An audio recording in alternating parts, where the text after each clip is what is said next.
دا غلطی تاسو مکوئ کچری ستاسو ماشومانو باندې تبه راځي کم ته چې فیور ویلی شي او وخت ګرمي وي او دومره زیاته تبه پې راځي چې هغه 104 فارنهایټ ته لاړه شي یا د دې نه هم په زیاتېدو باندې وي. نو کچری تاسو په دې دوران کې د خپل ماشوم خیال ونه ساتلو نو بیا پې رپېدل راځي د تبې د وجې کم ته چې موږ فیټس ویلی شو یا پښتو کې ورته ډچکه ویلی شو یا دا به ورته ووایو چې کله هغه پې د 30 منټو نه زیات دا رپېدل د تبې د وجې راځي یا پې راشي په 24 غنټو کې بار بار نو بیا دا ماشوم د میرګو طرف ته هم تلی شي او د دې ماشوم چې کم برین یعنی مازغه دي دا هم خرابېدو طرف ته تلی شي. نو کچری ستاسو په ماشوم باندې تبه یعنی فیور راځي نو په دې دوران کې کچری تاسو سره په کور کې پیناډال یا بروفین شربت وي نو د هغه عمر مطابق او د ډاکټر د هدایت مطابق تاسو هغه ورکولی شي او کچری دا نه وي نو تاسو هغه ته کولډ سپنج ورته ویلی شي یعنی یو کپړه به راوالی په هغه باندې به داسې اوبه واچوي چې نه ډېرې یخې وي او نه ډېرې ګرمې وي.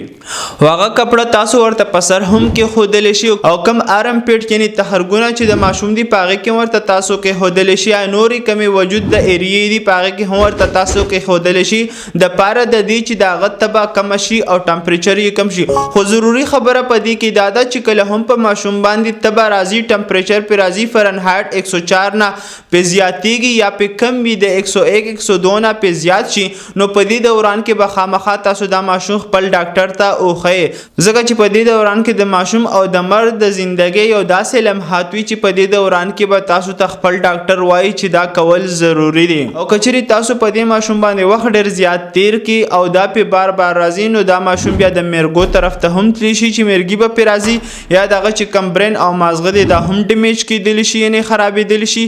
یا د دې د وجې هیټ سټروک ورته ویلی شي هایپرترمیا ورته ویلی شي دا هم ورته کېدلی شي. نو کچری دا ویډیو انفارمیټیو وي نو د خپلو فرینډ سره شیر کړئ دغه شان میډیکل انفارمیشن دپاره زموږ سره اوسئ او کچری تاسو ته خالص علاجي ستاسو د صحت دپاره پکار وي نو تاسو یې زموږ نه په ویریفایډ واتساپ باندې اډر کولی شئ.